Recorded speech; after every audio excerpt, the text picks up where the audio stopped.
Hi there, and welcome to this webinar, Technology-Led Spend and Contract Analytics using Audit Data by PRGX. Recovery audit is a necessary and invaluable way to recover overpayments, duplicate payments, missing credits, and other value due to your organisation. To find these hidden gems, a wealth of data ranging from orders and invoices to payments and supplier contracts are collected and analysed by PRGX. As a result, the focus on innovation of technology-driven data analytics allows us to provide valuable data assets transformed into a fast, intuitive, and insightful web platform back to the customer. Today's webinar will explore the concept of Day One Analytics, a unique combination of spend, contract, and claim analytics at the vendor level, and explain how customers not only gain value from the initial recovery audit process, but how the data generates secondary value when it's ingested, normalized, categorized, and analyzed by PRGX's proprietary Verigon technology platform. So first, some housekeeping items. Before we begin, if you have any questions or if you have any trouble hearing us throughout the webinar, please let us know in the question box. And be sure to follow us on our social channels, LinkedIn and Twitter, by searching PRGX Global. So to get started today, I'd like to introduce our speaker. Jim Rowe, PRGX analytics expert, joined PRGX to help grow the advanced analytics practice in 2019, focusing on generating actionable insights for customers that aid in decisive decision-making, utilizing the techniques in the field of data science and BI to create advanced analytics platforms for organizations of all sizes and industries. Now at this time, I'll now hand over to Jim. Thanks, Jim. Thanks, Ashley. So welcome everyone, and thanks for taking a minute. And we have something kind of fun and exciting to share in terms of where we are heading in terms of our analytics, how we are able to leverage our existing data set from our recovery audit and really start to provide some more interesting and insightful analytics points to our customer, and do it actually really, really quickly, which is the part that I'm most excited about. And so let's dive into a very brief agenda and dive right in. We're going to be talking about essentially, data as a product or a byproduct, and you're going to see the way we sort of look at the entire ecosystem, how we make use of it, and how we make that available for our customer. And that concept of bundle access is going to be really the key here, because we have so much data, and then so much of it really do connect at the end of the day, whether it's contracts, claims data, vendors, pricing, products, of course, the overall spend, including the invoices and payments. These things all really do connect. So how can we really make sure that it is bundled and connected for our customers? And then if we can do that, what are the values that can be generated from those connections? And we'll get into a couple of different scenarios of what are the different concepts that you'll be able to find interesting and gain value from when these key data assets are connected. And at the end of the day, all of this is meant to be really as fast as possible to be available to you guys. We all hate waiting for things. We all, want results and insights and analytics and data faster. And, with technology and with, advances in innovation, and so let's take advantage of it. Let's take advantage of what we have, what we're able to do, and really see if we can get speed to value as quickly as possible. And that's really our key goal here.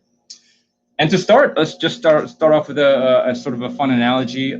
So whey is something that, for the workout folks and people who are bodybuilding and want to gain muscle, may be familiar with it. You may have heard of it as whey protein isolate or whey protein powders. These are, the things that you see people walking around with shaker bottles and, their post-workout. And so one of the things that a lot of times when I talk to people about that, they may or may not know where whey comes from or what it really even is. It's actually the byproduct of making cheese. So if you look at the top, the milk bottle, if you take if you take the raw ingredient of milk and you add the coagulants to make cheese, the parts of the cheese, the milk, that solidifies and later on becomes cheese. That's one part of it. And that milky, cloudy liquid that separates from the solidified curd, the cheese part, is actually called whey. And so, if you haven't heard that before, today you know what that milky white liquid is called. That's whey. And so one part becomes cheese, and the rest of it, the milky white liquid, Up till about 70s or 80s, essentially, it was a byproduct. It wasn't really used for anything other than, because it was very nutritious. It had a lot of protein and other, minerals. It was actually used as feed for both livestock and crops. So, it was, used in that capacity, or more than likely, it was discarded. It was seen as a waste product or a byproduct. Until the 70s and 80s, somebody figured out that you can essentially pasteurize it, concentrate it, essentially create a powder out of it, which is now this, very protein-packed powder, which obviously now today as a whey protein powder, and that's the most common form you'll find it in, but it's used in a lot of other different supplementary and nutritional, resources. And actually, globally, it's a $13 billion industry. So it's actually even a growing industry, and it's something of a valuable product in and of itself. So not only does milk production into cheese create the actual product of cheese, it has this sort of byproduct, which now creates this new product, which is very valuable on its own. So that's just a little analogy to sort of what we have been seeing in the recovery audit space and within the access to the data that we had, and also what we're trying to do with it, right? So, the PRGX has been doing recovery audit for decades, and, we help our customers recover billions of dollars annually, going through the duplicates and overpayments and pricing discrepancies and finding the discounts that they've missed, and all the different things that we do to find our customers' value in the payments. In order to do that, we have just a massive amount of input that comes in to make that all possible. All the invoices, POs, recs, payments, all the vendor data, product data, pricing information. And for a lot of the contract compliance elements, we even need to bring in contract data as well. And our folks will really parse through that information and look for contract versus actual pricing and term discrepancy. And so there are a lot of these information that's already available and in really massive amount of volume. So in the past, that's where it stopped, right? You do the recovery audit using the data, and that's sort of where it stopped. And obviously, as you've seen from the example and what Ashley said earlier, can we make a better use of that data? And can we make additional supplementary use of that data? Can we find additional value in that data? And that's where this concept of day one comes in, and we'll explain sort of the name in a bit. But really, in an efficient, useful, joined, and curated way, can we combine all of this valuable data and start using it in analytical format? Can we, what kind of value can we gain from that? And because we already have it, and because we have the technology to enable it, can we make that really fast and really valuable for our customers? So that's really the concept that is behind our day one analytics. And all of this is really made possible by our technology platform. So you may have heard about Verigon platform. This is essentially our overall suite of technology that we've recently, completed, and we're continuing to develop upon it. But it's been quite a large undertaking in the recent years, developing this essentially this purpose-built technology that's really focused around this exponentially growing massive data. It's something that we all face on a day-to-day basis. Data just continues to grow around us. All the available data, everything is basically being measured, captured, and stored. And really the hardest part of all of that is being able to have it, store it, access it, and of course, being able to put it together and finding the actual insights and analytics that may be of value and of interest to you. That's the hardest part. And so our technology is really kind of catered around that entire concept. Can we help our customers really manage the extremely large set of data that normally, think about it, do you have access to all the data in your company, all the different data sources? Can you put them together in a meaningful way very quickly? Or do you need to go through a lot of steps to even have access to it, be able to understand what's in it, so that you can pull together with help of technology and analysts to be able to pull those data points together to join them meaningfully so that you can find the answer that you're looking for it's oftentimes a really daunting set of tasks to go through to get that answer that you're looking for within your own data set. And our goal is to really help speed that up, to make that easier. And really, our technology is built around handling all those disparate data sources in massive fashion, being able to model it and pull it together and be able to surface those insights. And really, that's where our group comes in. We really focus around the top layer, the Illuminate Advanced Analytics. And really, our goal is to be able to connect all of those key data points, find those meaningful joins and relationship insights. And we'll show you in just a second some of the examples of what those value potentially looks like. What are the things that we're looking for? What are the things that we've had our customers ask us to look for? And where are we going with all of that? And at the end of the day, really, the thing that we're starting up with, the thing that is exciting is that we are now able to, we have spend and contracts and claims data in Verigon. Can we start to connect that? And what can we start to see from that? So, as a set of illustration and different things that we can do, think about, we're really building this around this normalized vendor. So we want to collect and combine and join all of your spend and contracts and claims data around your vendors. And so, if you have a spend with a certain vendor, you should be able to see all of their contracts, and you should be able to see all of their recovery audit claims all at the same time and combine, so that you can compare and contrast and be able to use it together. So let's start with, if you have all the spend information, you should be able to obviously do all the normal spend analysis and spend compliance stuff. I mean, that's table stakes at this point. Those are the easy stuff, I think. Being able to identify, not only see what all your spend under management looks like, who are all of your vendors, how much are you spending, what are the payment timing, and what POs and recs and invoices all tied together, having access to narrowing down to your regions or your business units or your function. I think that's all stuff that we should be able to do, immediately and easily. So that's basic.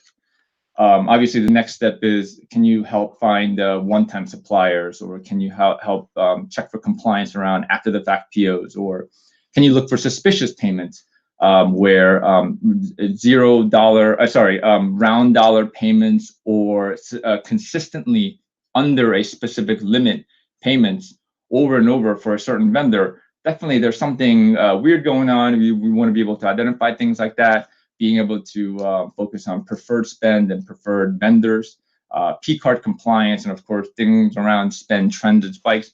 These are just examples of many, many different compliance KPIs that we do around spend.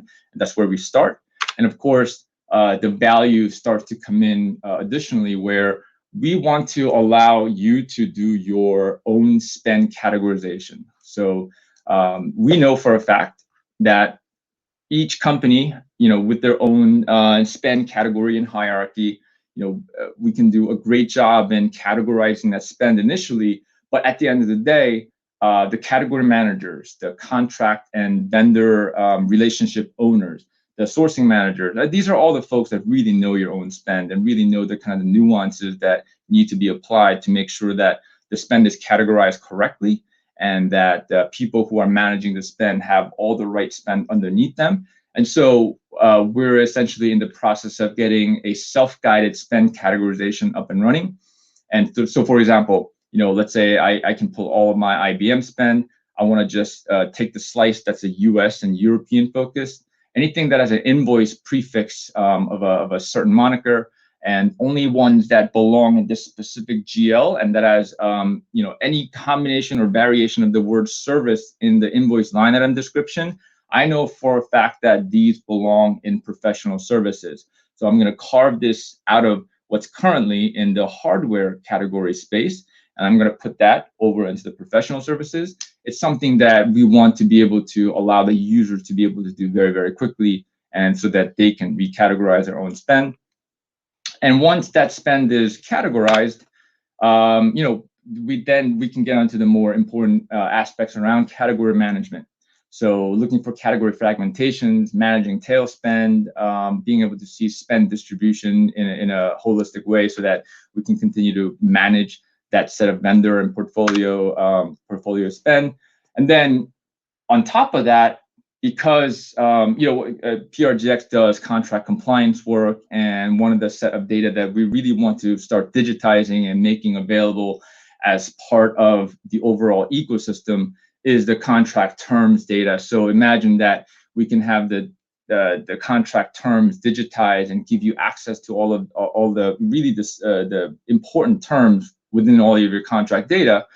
You can start doing some of the simple stuff like expirations management immediately. So, for all the contracts, you will know the party, you will know the start date, and you should know the contract term. So thus, calculate the expiration date of the upcoming contracts, and then alert me automatically when these things are coming up for expiration within the next 30, 60, 90 days.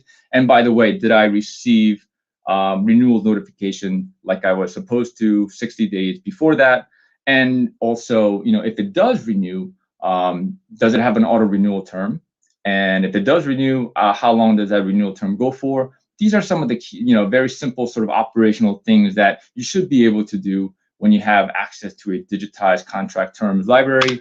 And from there, we can do more interesting things like start to connect the spend and the contract term. So for example, being able to measure your overall invoice to payment, that's the DPO calculation that we can already do, and we can start to help you identify and compare that to your vendor master and tell you, where your gaps are.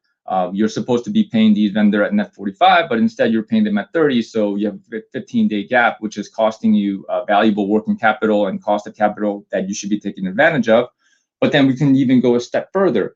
Can we compare that to not just the vendor master term, but can we compare what's in the vendor master versus what's actually in the contracts? Because oftentimes what we see is that, you may have a new contract and a new term with a vendor, but that doesn't often end up in the right place, whether it's the vendor master or the AP system, and thus your invoices continue to get paid on the previous term or the wrong term, and something that we want to be able to identify and surface those insights so that you can correct that.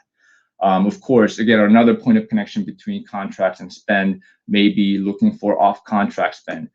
Show me all the spend with vendors that we haven't had a essentially contract event in the last 2 to 3 years, or spend that is essentially not tied to any existing contract, which are sort of one-offs, potentially rogues. Can you start to identify that? So there's a lot of different connection points that we can start to make when you can combine these two sets of data.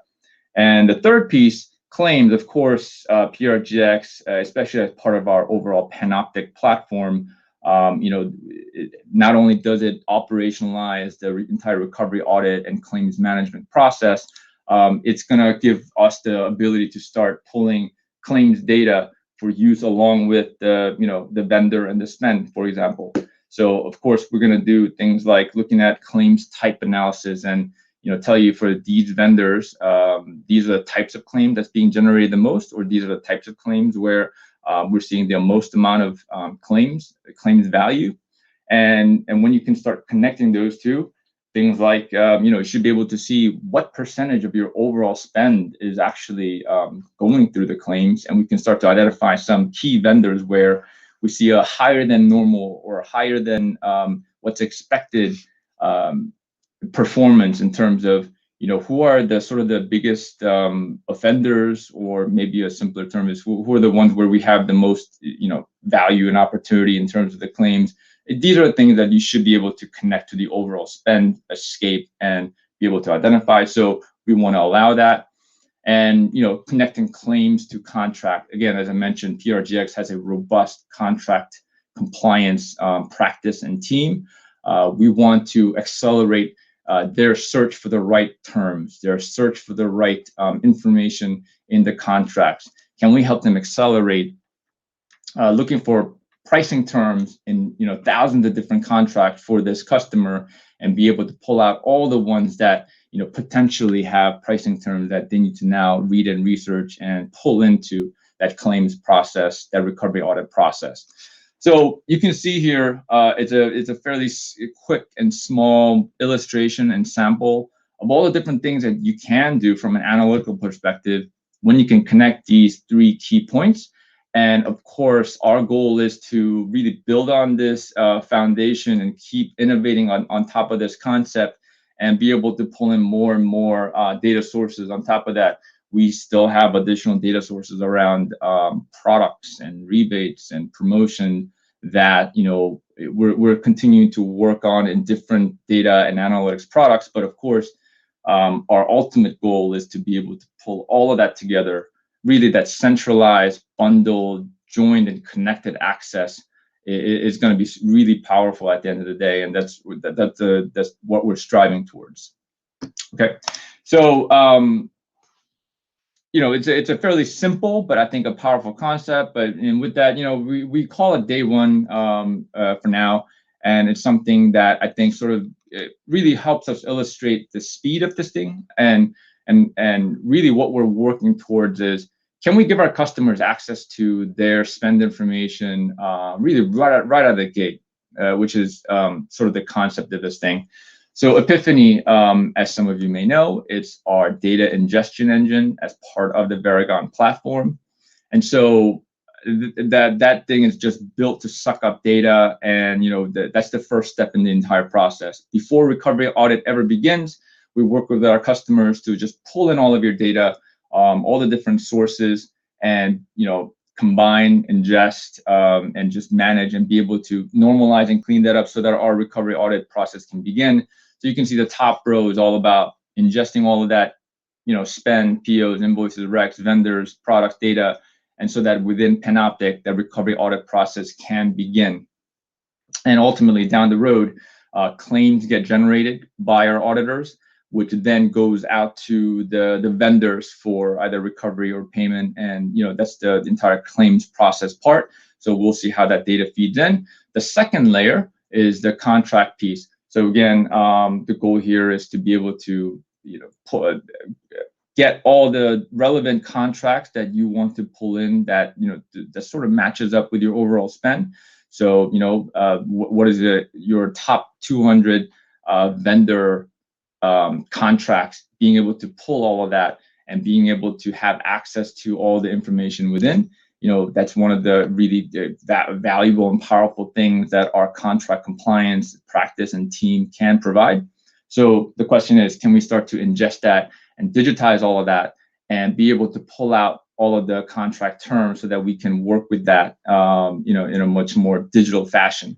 So day one essentially starts for us for the analytics practice when all of that data is essentially ingested.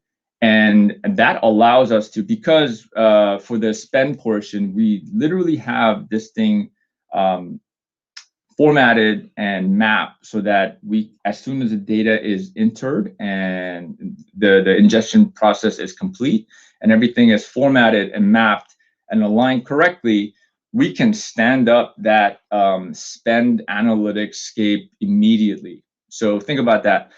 Most of us have dealt with software and software vendors and getting applications up and running. It's something that used to take quite a bit of time to really configure and set up and get everything up and running. Our goal, working with our recovery audit customers, and is to be able to get that up and running immediately. So that's really kind of our goal, is to be able to give you access and value starting from day one. And as recovery audit begins and starts and continues, we're going to start with the spend analysis and compliance measures, be able to add value there immediately and quickly. And the second item that's going to come into that fold is the contract terms piece. That piece definitely has to go through a bit of a longer process, because the terms have to be extracted and reviewed by some of our folks. So that does require a little bit of additional curation, and then that gets added as a second layer. And then finally, when that claims data is available within Panoptic, we're going to be able to pull that in as a third piece. And as you've seen before, really, all of that is normalized at the vendor level. So everything is already connected. And now you have this ecosystem of data points that that you should be able to see all the different points for that specific vendor and all your vendors in a single instance of analytics with all the different values that you saw, the connective tissues and the connective and multiplicative values. That's really what we're striving for there. And the last line there, the good thing is for our existing customers, our goal is to be able to get that up and running for you immediately. We already have your data. We already have your spend and oftentimes your contract information. If that's the case, we may even be coming to you with a preloaded set of information and analytics as potential insights. And thus, that literally is day one, because we can get you up and running in a very useful platform, essentially, as soon as you see it. Here's what it looks like. Could you gain value from this? If that's the case, we want to be able to make that available for you immediately. So with that, I'll summarize here. I think the idea is, again, a simple but a very useful and powerful one. Really, our goal from an analytics perspective is to, number one, let's connect all the different bits and pieces that's available to us, that when connected, it's even more valuable as a data asset.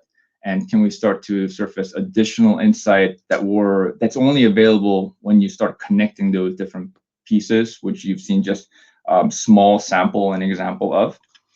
And of course, by doing that, by leveraging what we already have and the data relationship that we already have and the knowledge of your different systems and sources and leveraging our technology, really our goal is to lower and reduce the speed and the cost and make the access as easy for our customers as possible. And the final point kind of goes back to that whey versus cheese concept. Even though whey is a very valuable industry on its own today, you would essentially never make whey on its own, right? It's a byproduct of a different process, and it's not just because whey continues to be very, very valuable and profitable and lucrative. It's not really something that you're going to separate from the initial process, right? It's something that only makes sense and is much more valuable because you do it together. From the same process, you're creating two distinctly valuable products. And that's really the concept here as well. If somebody asks, could you do the spend analytics sort of on its own, and would you want to do that? And frankly, we could, but my answer is you're going to be losing a lot of value there. The recovery audit process and the spend and contract and compliance analytics put together, you're going to find much more value because it's sharing the burden, sharing the cost, sharing the data. And so it really works together incredibly well hand in hand. To separate the two out, then now you're introducing a little bit of inefficiency back into that process, which obviously we don't want to do. So it really makes sense to do them together, and that's where a lot of the additional value comes from. And hopefully you'll see and hear much more about this concept and this product in coming days and weeks. But yeah, that's the general idea that I want to cover today. And at this point, I'll turn it over to Ashley to see if there has been any questions submitted that we can answer for the folks out there. Thanks, Jen. So yeah, it looks as though we've had 4 questions come in so far, and it's not too late if anyone has any questions. You just submit those in the question box. So the first one that's come through, Jen, does this mean that if I want to just do the analytics, I have to do the recovery audit also?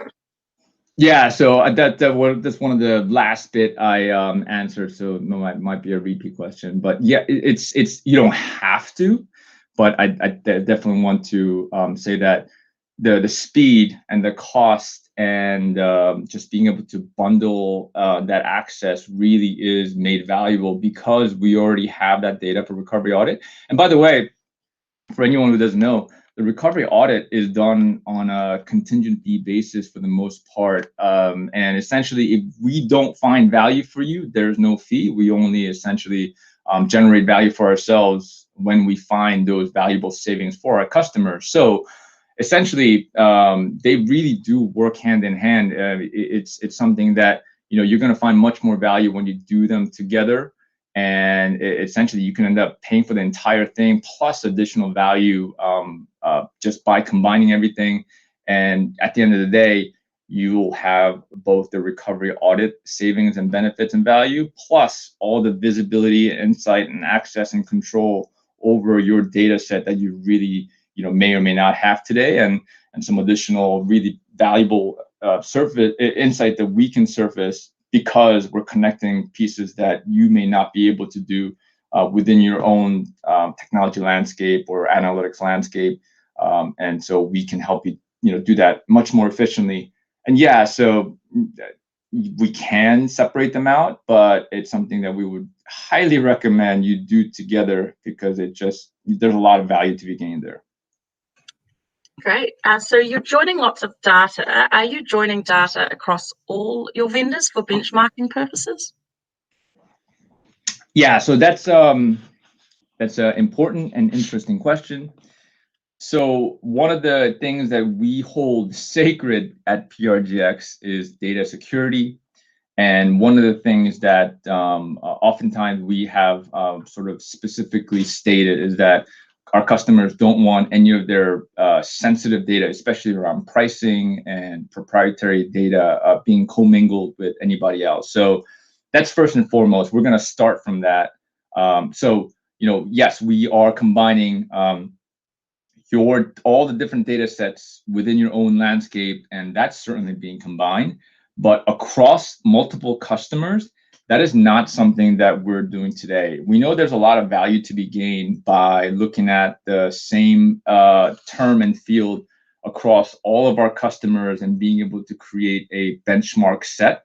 We know the value of that, and we're actually putting together a program to look at how we can pull those data sets, but with active customer participation. So as a default, we do not mix or commingle or let each customer's data touch each other in any way.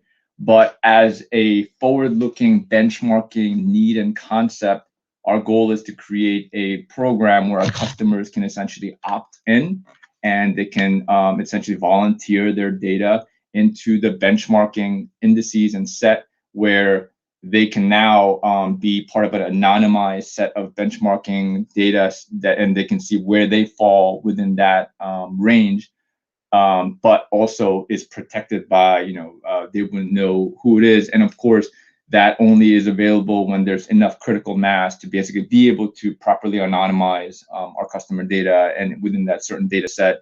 And, just to repeat one more time, it has to be an active participation and cooperation and, by our customer to be able to be part of that benchmarking process. So that's sort of a future looking state. So today, no, we are not benchmarking these items across multiple customers. Thanks, Chin. So the third question, this seems to be focused on vendors and payments. Can you make use of other data sources like promotions and pricing? Yeah, so the a couple of different ways to go about that question there. One is that we certainly don't have, for example, we have product data for promotion data, rebates. There's some data sets that are very industry specific or customer specific. So we're not going to have some data for all the customers out there. So you can see one of the things that we're really focusing on and starting with are the data set that we know essentially every single customer has. That's overall spend, contract information, as well as claims. That's something that everybody's going to have. So we're starting with that foundation. We have definitely other products and other analytics offering that really do focus on specific industries, specific use cases like product harmonization, looking for optimized product portfolio, for example, or retail product and cost and margin funding analysis, where we're able to really accurately measure a product's cost and margin by introducing all the different nuances around promotion pricing and values, etc. Being able to combine all of that and accurately measure a product's actual cost, actual promotion, and actual margin. And so these are all elements that we have right now as separate product line, separate analysis that we do for specific industries and specific problems and challenges. But in the future, as we have established this foundation of being able to collect and combine key data sources and points for our customers. The goal is to continue to add on that foundation, and yes, product information, and especially around product attributes and product masters. Of course, these are some of the things that we can certainly see being able to add on as a next layer. It may be an optional or a potentially modularized layer, but it's something that we can see being continued to add on, where everything is again continue to be connected at the meaningful dimensions. And so it's something that we're definitely looking at connecting as logical points in the future. But today, I would say our product analytics really do sit sort of adjacent to this overall baseline connection of spend, contract, and claims. Thanks, Chin. So our final question today, are you using any AI or machine learning? Yeah, so that's an interesting question. It's one of those, again, a buzzword that a lot of people like to throw into what they do, how they do it. And the answer is absolutely. Verigon has many different facets of AI and machine learning really built in various different places. So yes, we do make use of that where it makes sense. It's not something that we don't want to use as buzzwords or jargon to just throw in to say that we're doing it. We use it in meaningful places in key areas where, for example, it makes sense for the machine to read through lengthy pieces of text and be able to kind of find the key sort of intent and language that we're looking for. So that happens in places like emails and contract terms and even spend line item descriptions. These are areas where we certainly make use of that technology. So we absolutely use it in many different places, and we even have a team dedicated to really building our internal AI capability and technology that's based out of London, who's doing a really great job creating different services and products that focus on solving very specific challenges. And so, yes, we're actively engaged in using that as part of our overall platform. It's just something that I might not have thrown in as a key point in terms of what we're trying to do, because it's just part of various different sets of technology and processes and services and teams that we're using to make all of this possible. I mean, as you can imagine, being able to really join the spend and contracts and claims data, at the end of the day, there's so many different methodologies and algorithms and technology that we're using, behind the scenes as part of our overall platform. Yeah, so it's definitely it's something in the mix and something we make heavy use of. But yeah, we're really focused on the overall solution and the value to our customer at the end of the day. And that's what we really focus on. Okay, so with no more questions, that brings this webinar to a close. So a big thank you to Jin and to everyone who tuned in today. This recording will be added to our PRGX website along with our other library of on-demand webinars. And we'd really appreciate if you could rate the webinar, provide a rating or feedback in the box provided below the video. So if you would like to know more about advanced analytics or the solution, please visit our website, prgx.com, or get in touch with us at marketing@prgx.com. So thanks everyone again for joining us today. Thank you.